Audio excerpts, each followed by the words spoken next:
Attention all you rule breakers, you misfits and troublemakers, all you free spirits and pioneers, all you visionaries and nonconformists.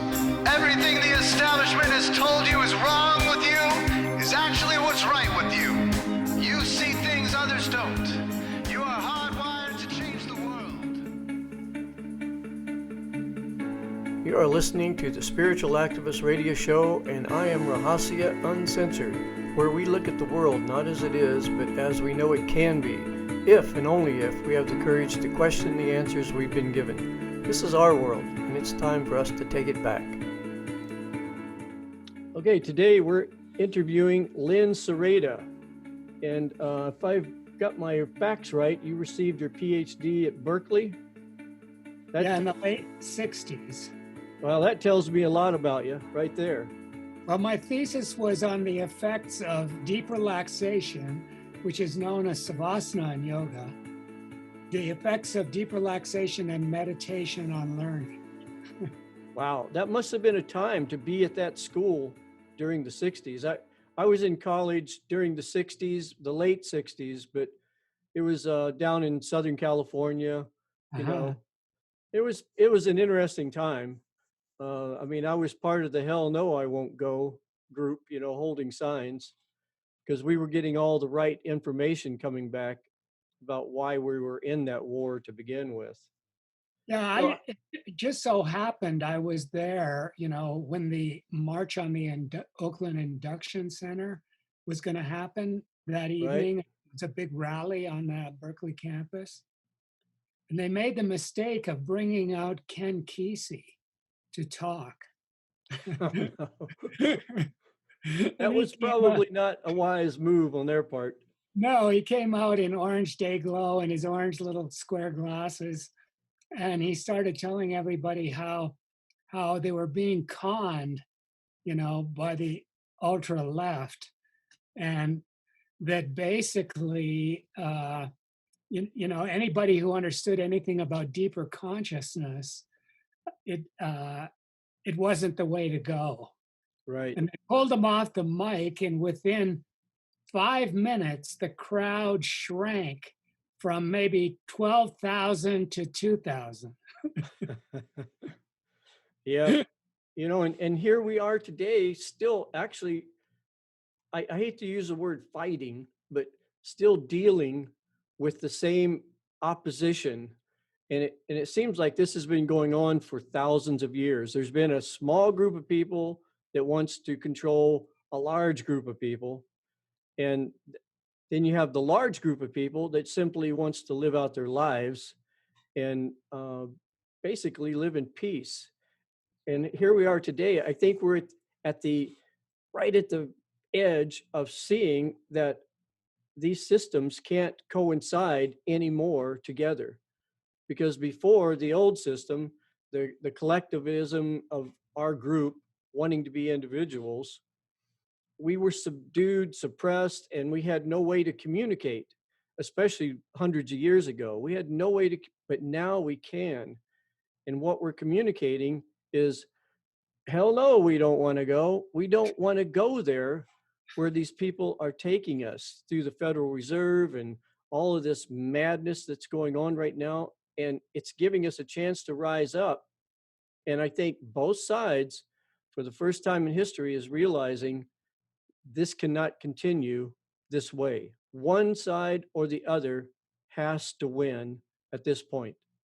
And in terms of, what we know in relation to the study of higher conscious states, it has a lot to do with the fact that our educational process is pretty much, 95% or more focused on the idea of left brain frontal cortex, which is really only half the brain power, and part of the problem with a left brain, so-called rational logical thinking mind, and frontal cortex, which is an extension of that, is that it tends to take the idea of abstract concept formation.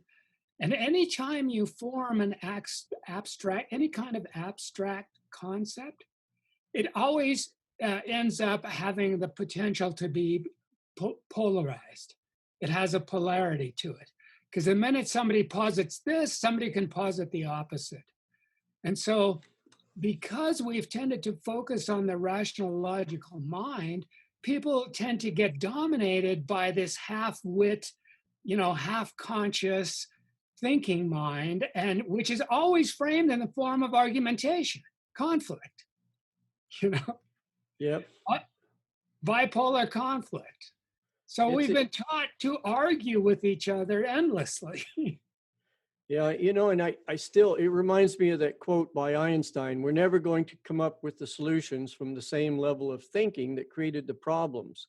And Exactly. I see so many people out here with good intentions, but they keep falling into the trap of controversy and competition because they're trying to fight that system on the system's battleground. And I think this is one thing that's changed too. People like you and I, a lot of people that live on the planet, we've been watching what's going on as spectators. Well, we've all been drugged down into the playing field, and we are participants at this point. We can't sit on our couches and watch it on the evening news and try to figure out and then go out and forget the world. The world is knocking on our doors. And I think that's making people pay more attention too. But yeah, the polarization is tough to deal with. But part of that picture is, we've been sold this bill of goods that somehow the feeling and emotional side of our brain is inferior, and feelings always get us into trouble. And that's true insofar as we tend to stay locked into the fear-based side of our emotional nervous system, what is known in psychophysiology as the sympathetic side, which is based on fear and adrenaline. So part of that polarity, argumentation framework is that, people are constantly fear of this or that, either this or that is thrown at people. And we've been taught to operate primarily from the sympathetic side of our emotional nervous system, instead of learning how to up jump into what is known as the parasympathetic. And I love the word parasympathetic side of our autonomic or emotional nervous system. Para implies higher, the higher than sympathetic. But part of the problem with sympathetic is that we get locked into feeling like we need somebody to save us from fear, right? We need sympathy. Whereas when you go into the above sympathy side and you start to learn how to generate from a more relaxed, easygoing, in flow, in the groove kind of place, you start to generate what are known as acetylcholines as opposed to strictly adrenaline. And when we learn to generate acetylcholines from the parasympathetic side of our emotional nervous system, which involves learning to just be okay with our emotional nature. It's not like we're not going to get triggered, but there's a way that meditation teaches, which is to learn to relax with whatever emotions you might be having. Right. Rather than take them so seriously that you feel a need to go into fight or flight and into argumentation. So when people learn to shift into the parasympathetic side, generate acetylcholines. There was a famous psychologist who wrote a book in the late 60s in which he had a few articles based on this. And what they discovered is because the brain field goes from, when we're in fear, we tend to narrow band focus. We focus in on a problem, right? And some kind of conflictual problem, right? So we get ourselves set for fighting with each other. But when we shift into parasympathetic, the awareness system goes wide band. We start, that soft, easy place where you kind of see everything in your informational field as opposed to just the problem. So what they found is when people shift into the parasympathetic side, they actually start processing way more bits of information per moment. And what this does is it creates the sensation of time slowing down. one of the things they found in the film industry is if you start feeding a projector with more frames per moment, it creates slow motion. So, when people get into their flow, their more relaxed state, they go wideband, they start picking up way more bits of information, and the whole brain field now, left brain frontal cortex, right brain occipital cortex, begins to develop the capacity to see potential solutions. We call this insight in meditation, to be able to see inward into the roots of a situation and use that awareness, that higher awareness, to create solutions rather than keep focusing on problems. Yeah, you just saying it and putting it that way, I can recall different times when I've been in a debate with somebody, and the moment I see them starting to focus on something that was said, some part of something that I said, and I see them starting to get nervous, they tap their feet, and I'm just going, oh my God, this is going to be so easy to debate them because they're so focused on that. You can like do that soft gaze and look out over the landscape so much further, and you already know where they're going, what they're going to say, what your response would be, and two different ways to take the conversation from that point. And I can see people do this. I mean, one girl, Candace Owens, she's a black conservative, and I can see her when she's talking with people. She's like 4 or 5 steps ahead of them, and they're all nervous and trying to prove their point, and she's just sitting back and calculating all the different steps that's going to be necessary to get her point across and completely diffuse what they're saying in the first place. And there's actually been a really brilliant book that was put out a couple of years ago called The Rise of Superman. I don't know if you've heard about it. I've heard about it. I haven't read Really it. worth reading. It's a basically a reporter type guy who was interested in extreme sports, and what he discovered is that in order to function at the extreme sport level, because your life is literally at stake, right? In any given moment in some extreme sport. And what he found is that the minute somebody tries to figure their way through from left brain frontal cortex, from thinking mind, the moment you try to think a solution, it's too late.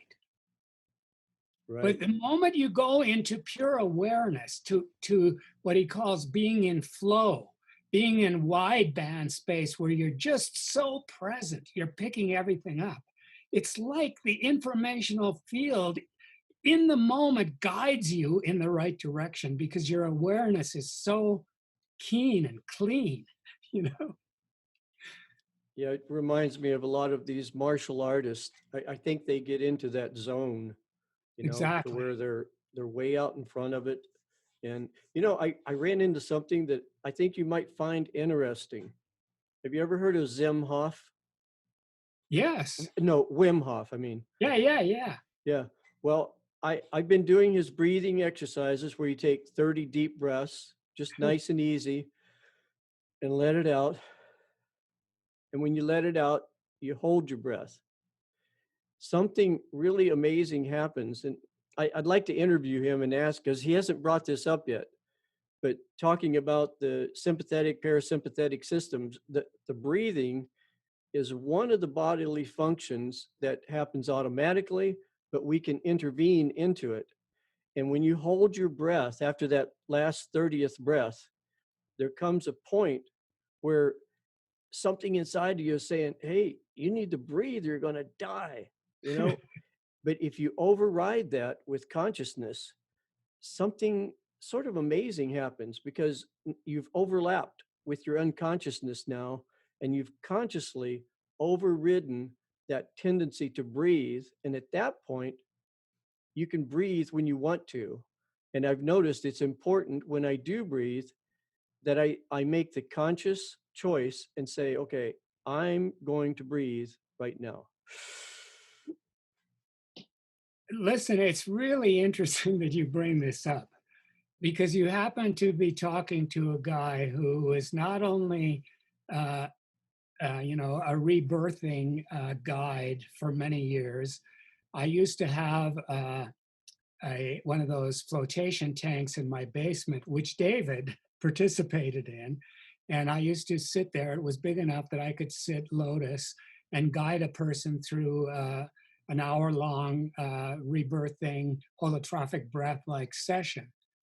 And I've actually done some 800 to 900 hour-long sessions plus many shorter sessions on myself. And what we've discovered in relation to what you're talking about, Wilhelm Reich years ago was one of the first people to point out in his bioenergetics that part of the way we protect ourselves from having emotions that we're afraid to have is by locking the diaphragm. In a sense, we freeze it, and it become over time, you develop body armor around the diaphragm, which is connected to the vagus nerve, which is what helps you to shift from sympathetic to parasympathetic. So what happens when people develop a lot of emotional occipital brain fear, the diaphragm tends to get so locked in that people breathe way shallow. It's like a way of protecting yourself from, I don't want to feel that, right? Right. But when you teach people how to loosen up the diaphragm through deep breathing, this sort of stuff that Wim teaches, you as the diaphragm looses, and because you start to have emotional releases, like the backlog of stuff that you've been trying to protect yourself tends to come through. But there you are, just breathing, watching it, right? Just like in meditation. This is like a more active meditation. There you are having these feelings, and you're just being the witness, the watcher, the higher conscious person. And you're learning to relax and have those emotions and let them finally come through you. And in some way, release in a way in which you start to absolve yourself of continuing to feel so afraid of having those kinds of emotions. So what happens is that this kind of loosening up of the diaphragm and the vagus nerve helps you to shift from being locked into sympathetic side into more parasympathetic open side, and you start to integrate the emotional and occipital regions of your brain into ever higher waveforms. I mean, this is what we're finding in terms of, shifting from ordinary beta, low frequency, low amplitude, sort of ordinary thinking mind space. And then you start to develop alpha rhythms. And what happens when you start shifting from alpha to theta to high amplitude delta, and even to potentially high amplitude beta, which Joe Dispenza has been teaching in his courses, what happens is the whole brain starts to fire as an integral unit. Instead of being locked into left brain frontal cortex, or stuck in, the other half, fear-based, can't see your way forward, you start to integrate the brain into higher and higher waveforms. And you actually start to, as you do that, you start to release these ever higher neurochemicals within your nervous system, even beyond shifting from adrenaline to acetylcholines. And you start to shift into seeing the pure energetic waveform nature of reality as opposed to the thingness nature of reality. You know what I'm saying? Right. Yeah. And I think once you get there, don't you think that once you change that resonance, you start decoding reality differently? Oh, way differently. Yeah, and it's hard to say if there is a reality really out there. I remember I was talking to Fred Allen Wolf one time, and the first time he told me there's no out there, my mind just went, whoa, whoa, whoa, what are you talking about? There's got to be an out there. But after looking into it, really there is no out there. It's all in here being decoded. And I think if we could start truly decoding reality a little more clear, it just might help us get through what we're going through right now. Well, part of what happens, and I'm sure you've experienced this, is when you start shifting into higher waveforms and the brain, we refer to it as the brain starts to function more coherently instead of being discordant and in conflict. Like the left brain being in conflict with the right brain, the frontal cortex being in conflict with the visual cortex, and they all start to function in more harmonic resonance with each other. We actually start to see, in a sense, we shift from particle to waveform. We start to shift our quantum sense of reality from strictly particle way more into waveform. And the more we do that, we used to say, we get our minds completely blown wide open, right? You start to go, wow, everything is more interconnected and tangled. Everything is more brilliantly, radiantly energetic than we normally see. And it's all interconnected and tangled. Nothing is separate, Yeah, That's part of the left brain idea. and it's at that point too, it's more fluid like, to where Oh, if you're really conscious, you can actually start participating in manifesting things in your life and situations. So tell me exactly. something. You were bringing up something called New World Resin Renaissance. Right. What is that about? Well, part of, as a student of higher conscious states for many years and waveforms and shifting from particle to wave understanding and having, the current book I'm writing about, the first chapters deal with this, with trying to formulate the unified field theory of positively everything that people have been looking for in quantum physics since Einstein. And I feel like I put it together, in the first chapters of this book. And part of what we're starting to understand is that the unified field seems to be made up of two super light speed opposite directional whirl energies. One of them is referred to as dark energy, which is the expansive force, the weak force, which at the other end of a black hole, when material matter form gets reduced back into pure energy, it just expands out to infinity and beyond. But that's not all there is. Simultaneously with this, there's an inner whirling contractive strong force known as dark matter, which is really pre-matter. And this opposite direction force is whirling into each other. The contractive inward and the expansive outward. And it's the interaction between these two super light speed, which means basically non-local. I don't know if you ever watched David's video on quantum communication. Yes, I have.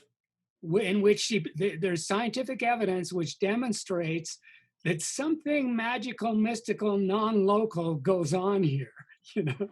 Everything is so interconnected at a distance. Tell me something, Lynn. Do you think that, I know scientists are starting to wonder about this, like at the CERN collider, because every time we start looking for a particle, it seems to be there. Every time we develop technology that looks further out over the event horizon, it seems to be there. And I have to wonder to myself, are we creating reality as we go? Are we consciously creating more particles, more space through our conscious, deliberate action of paying attention to it? Not knowing, not realizing we're actually manifesting space and matter and time and everything. Well, part of what I argue in this in terms of the interaction of these two super light speed, non-local at a distance forces, which are happening in a sense in no space-time, 0 point space-time, which is what happens at the other end of a black hole. I mean, that's the theory, that material matter mass becomes so inwardly contractive from the outer edges of a galaxy to the core of a galaxy that it actually the inward force becomes so powerful that it pulls the expansive force back through into no space-time, into zero space-time. So part of what I argue in this theory is that what my notion explains is that 0-point space-time and linear sequential ordinary space-time coexist at the same time. It's mind-blowing to think that no space-time and ordinary space-time are coexistent with each other. And it's difficult too, because linguistically, we're sort of stuck in this little confinement of words.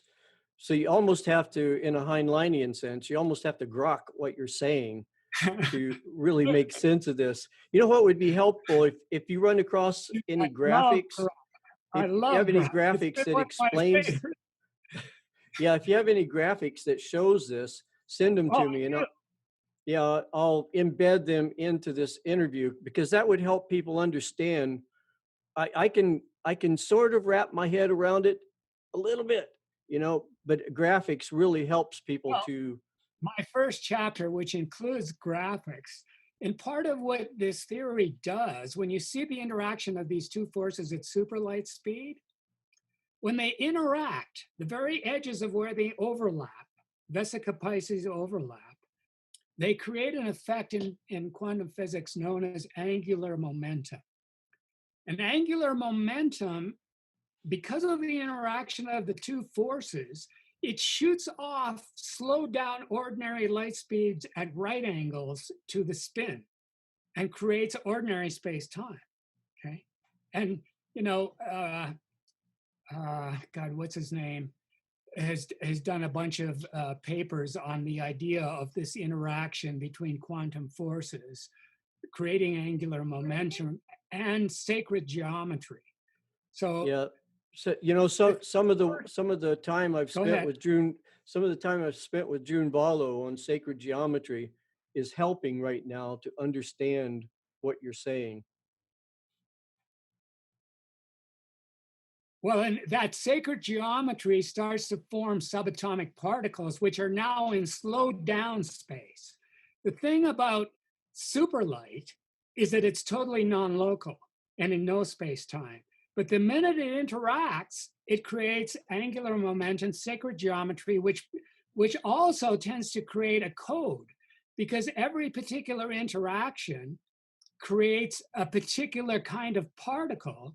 And part of what I argue is every particle that ever comes into existence, all the way up to atoms and beyond, including very sophisticated organic forms, creates an informational code. I love the word information. So, right. Interaction creates information, which is particles that have a code, which, we know that every atomic element has a particular atomic structure code, right? And so part of what the quantum field does is it creates the atomic table of elements. And hence, part of what it does is create, things that we can come to understand and grok, right? You know what? You talking about this, what comes to my mind right now is I really think, I try not to use the word believe, but I really think that everything that we're talking about right now is limited only by our spiritual consciousness. And I hope this is true, because a lot of this kind of science could be misused by dark forces and dark thinking. But I think that there is a limit to how far they can grasp this kind of information until you spiritually grow to bring it in from those higher resonant. And this is, leading into the idea of, what is somebody who becomes a mystic? What is somebody who attains to these higher conscious understandings? Well, part of it is when we grow our nervous system and learn to shift it from, being overly attached and focused on particles and, material matter forms, we tend to lose the ability to see the deeper, pure energetic wave nature of reality. But the minute we find ways, techniques, and the Old Testament basically talked about two major ways for anyone to kind of start to grok the more pure energetic waveform nature of reality. And the first one is the traditional meditative path, which is learn to be totally quiet still and know that you are non-separate from the source of all, from not separate from God. So the more you learn to quiet your active expressive side and open the sensory side of your nervous system into the here and now, the deeper and deeper you go past particle form into waveform, and you start to grok, oh my God, everything is waveness, and all waveness is interconnected and tangled within this infinite field of oneness. The more deeply you go into it and get insights into that, it starts to change the nature of the way, you see reality, so-called reality. And it's not as though you completely eliminate the notion of, the rational, logical, abstract concept, particle understanding of reality. It's just that you start to see deeper, and in seeing deeper, it gives you more creative freedom. By seeing the intimate entanglement of everything, you start to feel the creative possibility to invent deeper and deeper understandings instead of, in the Buddhist sense, instead of being attached, overly attached and identified with what you used to know, what you were taught. Now you go, oh, these were mere abstractions, and I can actually participate in inventing even deeper level understanding abstractions, right? Hey, you know what? With everything you're saying right now, I am keeping a wide focus. And one of the things that's coming in is AI, artificial intelligence. I sort of see something that might be going on in the universe, and it could be going on for a long time. But I think biologically, carbon-based biology and silicon-based biology, I think are two pretty separate lines of being. And in fact, we could be in a sense being invaded right now by artificial intelligence beings. I wonder if artificial intelligence has a limit to how far they can take this line of thought because they are severed from spirit. Exactly. Perfect, your last statement, because what I've come to conclude is we can utilize artificial intelligence, and it can be incredibly useful, but it's always limited to like particle, object understandings. So it's dependent on the concepts, the pre-abstracted forms that we in a sense feed it, the information that is based on, particle, material matter reality. So it can never really get to that place of the higher pure energetic understanding, which is what's really magical about us. I mean, magical, mystical, mysterious, like, wow, blessed. We have the ability to come into the deeper place. And I don't know why it's so difficult. I mean, how come it takes like a journey, How come, we have to seek in order to find this higher state? And part of the way of seeking is to learn to be quiet still. But the other way is to learn to be totally let go and let God. In a sense, let go and let God puts the emphasis on the expressive side of the nervous system. In the be quiet still, we shut down the expressive. In the let go and let God, we party, we celebrate, we dance, we chant, we sing, we play music. We go through rounds of let go. And And the deeper let go, I mean, you've been in ashram situations where, you know, that party atmosphere happens and the party gets deeper and deeper, the energy gets higher and higher, and suddenly you're into the place of non-locality, you know, Yep. of the 0 point field, right? Yeah, And you get a glimpse of that.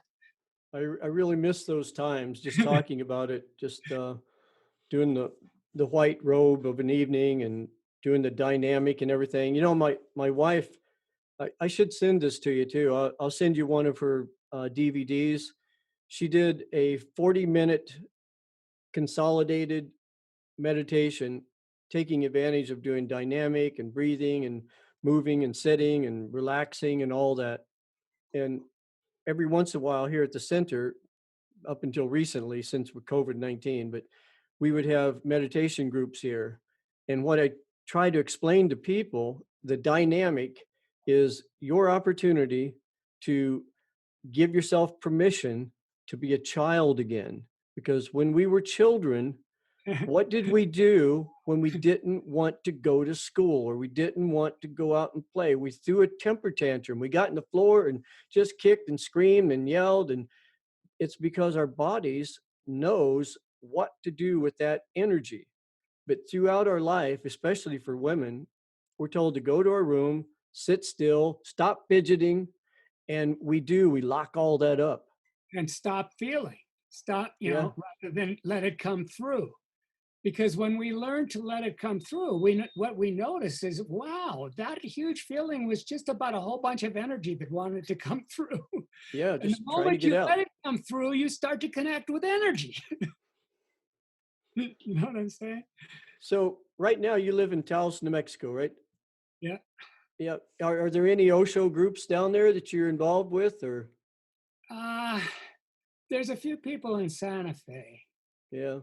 Uh, you know, since my last visit to Pune, we've pretty much been, I've sat Vipassana 2 times with Osho, uh, and some 7 to 8 times, one time including 20 days. And part of what I loved about the way Osho presented Vipassana, he said, once you get the essence of just being the pure witness and getting your head out of the way and letting wholeness come through you, you know, be the witness and just be in that sort of relaxed open space and notice that you can let whatever is so come through you. And part of what he said is don't get locked into the idea that you have to sit in meditation to do that. The whole Right. idea of sitting in meditation is learn to do that all the time. Right? Right. Yep. And the Buddhist metaphor for this was to learn to become a hollow bamboo, you know, which is basically get past being over-identified, attached to your ideas about things, particle Right. things, and at the same time, learn to get past being resistive to your emotional nature. You know, learn to let your feelings come through, but also discover that if you let them through, you don't necessarily have to act on them. You know, you don't have to compulsively fight or flight with them. You can just be the witness to them coming through, right? Yeah. You can It's learn to funny. celebrate them. It's funny too. You saying that one of the things that happens to me is I'll be sitting quiet. I become the witness, and everything quiets down. I'm watching some thoughts go by, and it's a beautiful experience. But what happens? Eventually, my ego personality comes in and goes, "Ah, I'm the witness! Yay!" And it gets all excited about it made it to the witness state, and it's completely gone at that point. Well, the next state in terms of what I'm suggesting is to practice the hollow bamboo, which is to increasingly notice when you become overly attached to either or, you know, based on your past preconceptions of things, and just decide to shift from being so object either or focused into pure energy focused. Support yourself to become more and more energy focused. Notice that everything both sides of a picture are radiating energy. And what one of my I love quotes, and one of the quotes I really like come out of the Middle East. It says, "Believe in Allah, but tie up your camel first." There seems to be this balance to where have your beliefs, have the free flow of your beingness, but then there's some three-dimensional responsibilities while we're here too. And I think that's one of the things we're running into. We're seeing our healthcare system does not work. We're seeing that the financial system was built to collapse. We're seeing that we can't build a system like financial systems that have to be infinitely growing and base it on finite resources. That's going to be a big problem. And it's already starting to tighten up right now. And I think if there's anything to be learned from this COVID-19, it's that we need to redo the way we're living our lives. Myself, I don't wear a mask. We live isolated anyway, so it's actually no big deal. We wear a mask if I have to, like at Costco, so people don't look at me like I'm a mass murderer or something. But I see all of the fear in people when they're out and got their mask on, and little kids with their mask on. And boy, if we don't get past this, I'm not too sure what the next step of this would be, but it can't be good. But underlying all of this madness, I see this sacred emerging, bubbling up of consciousness through people. And part of that, in terms of what you just said about our medical system, is part of what it's teaching us is we're way more infinitely interconnected, entangled with each other than we've been led to believe, under the idea that you know if you're wealthy enough and can afford health care, then you deserve it. Whereas what we're discovering is that, wait a minute, people who are too poor to afford it, they can very well affect the people who are rich, Right. as well as other poor. And so we're starting to understand that to really care about our health involves creating some kind of a system, inventing the creative side of our mind rather than being stuck into what we've identified in the past. It's like getting into the most creative, inventive side, which happens in pure energy awareness, getting into that and supporting ourselves to invent something way more holistically encompassing better, you know? Yep. Yeah, I was thinking in this last issue of LotusGuide, I wrote an article about regenerative agriculture being, one of the primary solutions to life. Like I didn't know it, but even organic farmers till their soil, and that's wrong to do because you're tilling up all of that biomass underneath there that should be left there to do its job. But that would touch finances, our health, and national security too. We don't grow enough food for us anymore. We've Well, and another part of that food chain, in terms of understanding the beautiful interconnected way that things support, including the minerals and water and sunshine, how all those factors contribute to supporting the growth of really healthy food. And part of what's emerging with COVID is that people who can't afford healthy foods are very vulnerable to this virus. right. Whereas people who can find a way to get better, healthier, more integral foods seem to do better. So this would imply that, well, maybe it's incumbent upon us to learn to grow really healthy, integral foods. Yeah, one of the things that I have found, and I've told this to several people, that they buy GMO foods, the worst kind of foods, and they say, I can't afford organic foods. And I say, yes, you can. You just eat half as much as what you're eating, and the price comes out to be about the same because most people could eat easily half as much as what they're eating. But another way that is emerging also is more and more people are going back to growing their own gardens, even in their Yep. small little plots, and they're saying, you know what, if I'm going to grow my own garden, I may as well grow it as organically and integrally as possible, right? Yeah, we put That in a that's garden. We put in a garden this year, and during the COVID thing, since we pretty much had to stay home, I built really nice greenhouse, and I had my neighbor come over, and we dug down 7 feet by 10 feet by 15 feet, and I put a 4-inch corrugated drainage pipe all the way down there, 200 feet of it, with a sock on it, with a blower on one end, and it coming out the other end. It doesn't matter how hot it is in there. And probably when wintertime comes, it'll keep it from freezing up. But in that greenhouse, I have a feeling I could grow most of the food we need. See that I grew up like that. When we did a garden this year, and it's so neat to feel things that I used to feel as a kid. Our own Right. lettuce, our own peas, our own corn, organic corn, right? Yeah, there's Uh, something about it, to be able to grow something. I'm even thinking about getting a couple of goats and some chickens. Even if things get better, it's nice to know that, and it's nice to have that and be around animals and all that. But if things, you know, you know this better than I, between two systems, one system changing to another, that intervening chaos in the middle, which actually isn't chaos. If you can look closely, you can see patterns.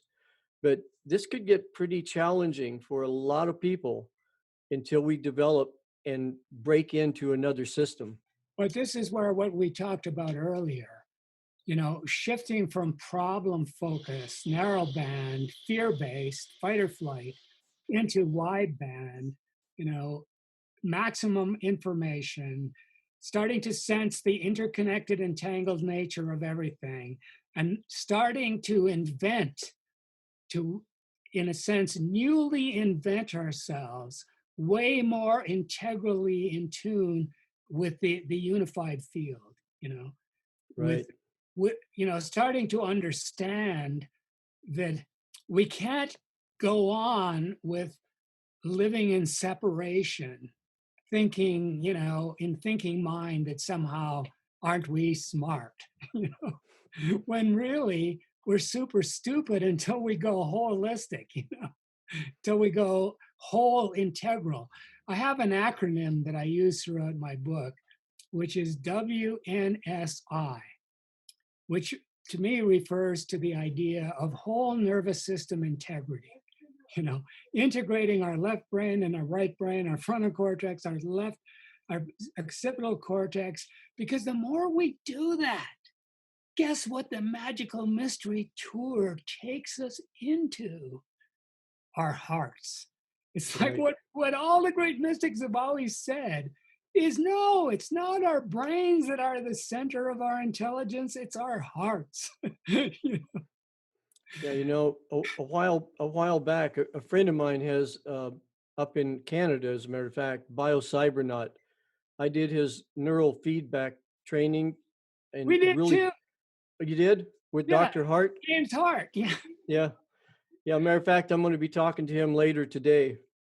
When I did that, as I got deeper and deeper into alpha, a few things happened. One, when I was there, for some reason, I thought about an apple, and it appeared right before me. And I started to try to grab it. And I went, wow. But the other thing that happened, as I went deeper into alpha, and I was doing forgiveness, pulling in my heart, my consciousness came down into my heart area, and I lost all my feeling of conscious centeredness up here, and it went right directly into my heart. And it was such an amazing feeling that to this day it's like stayed with me.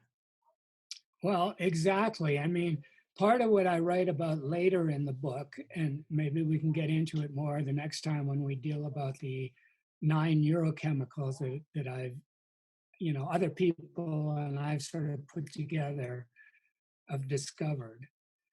And that's the idea that there's the quantum field itself seems to create, through that interconnected entanglement of dark energy and dark matter, pre-matter, it creates, in addition to creating angular momentum, it creates something like a very subtle harmonic hum, which, you know, in the Vedic tradition, they referred to as an Om, that the quantum field creates this, you know, subtle harmonic, which is exactly that feeling you get in your heart when you when you're really loving existence. You know, it's Yeah, what wouldn't that be something if we figure out the exact resonance that would resonate our Brahma's cave with the pineal gland and everything that would right, excite it to open up that pineal receiver, you know? exactly. Well, the thing about the pineal, what it helps release is natural DMT. Right. That's one of the higher alchemals. And DMT, when is, you know, it's basically pure psychedelic. And what it does is it supports you to shift from object focus into pure energy focus. It's like you start to see the light, you know. Yeah. In alchemy, they refer to it as the peacock's tail. And it's just before you discover pure gold, which is the pure gold of a totally open heart, you know, which we've experienced in the form of an enlightened master, right? A totally open heart. So what happens in the peacock's tail is you start to see the colors start to radiate and emanate off everything, right? Everything Right. turns into a peacock's tail when you start to see pure energy as opposed to object particle.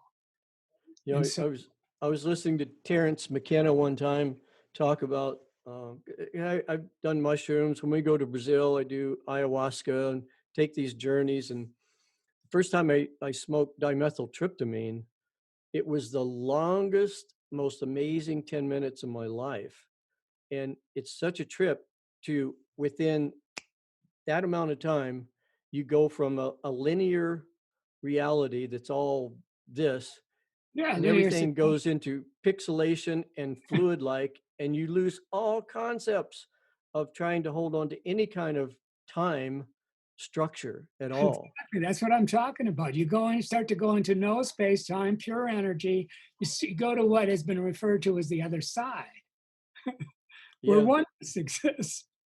And The it unified field helps. exists. Well, it helps once you've been there, because now, I mean, sitting here talking with you, a few things have happened above and beyond normal, enticing, intriguing conversation. We're a little more entangled now. We're a little more entangled, which means we will probably have future conversations. If I ever come to Taos, New Mexico, you know, we will meet. But something else happens really, really intriguing, because we're entering into this realm of resonance to where our minds are touching each other in a very sacred kind of a way. I mean, I can tell when I talk to David. David says, you know, you have to interview my dad. And I said, yeah, I would. You know, then we got to talking. I thought, oh my God, yeah, I really need to interview you. In this communication, there is a sacred bond of being truthful, being authentic.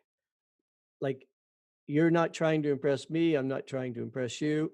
We're just opening up and letting our spirits do what spirits do. And it's such, I mean, I can feel what I'm saying right now in my chest, my heart, you know, and this is where we need to get the world, Exactly. you know. I mean, you know, to summarize today, Christ tried to tell us, what, 2 centuries ago? And how shall ye know them? Those who have found, by their love, by their love, by their love. Not only that, he said, love thy neighbor as thyself. Right.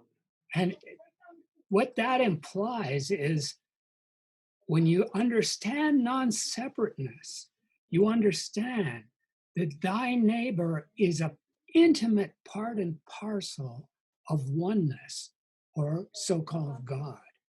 So to harm thy neighbor, this is what my new Renaissance idea is about. to harm thy neighbor would actually be like harming God. Right. So once you understand this, why would you choose a way of living which is harmful to thy neighbor or harming God? If you understand, that we're all interconnected, we're part of thy big self. Love thy neighbor as thy big self, thy oneness. Right. And then you really understand, I mean, why would I cut off my left arm? It wouldn't make any sense. It's part of my being and it hurts me. It's not just my left, it's part of me. And we're all parts of this grander self that we're experiencing this amazing journey in. Lynn, we're going to have to do this again. We're running out of time, but definitely we need to do this again, and we'll get more into the New World Renaissance. And yep, we'll just have to leave it at here for that, but we'll definitely do this again. So I guess in the true sense of the word, I do love your brother, and let's see where this takes us. Namaste. I am so grateful for sharing this deepness, which is exactly what we would experience when we spent time with a master who would put us through various kinds of learnings to help get us into that pure energetic oneness, one love state. Exactly. All right, Lynn. Thank you very much for your time. Thank you.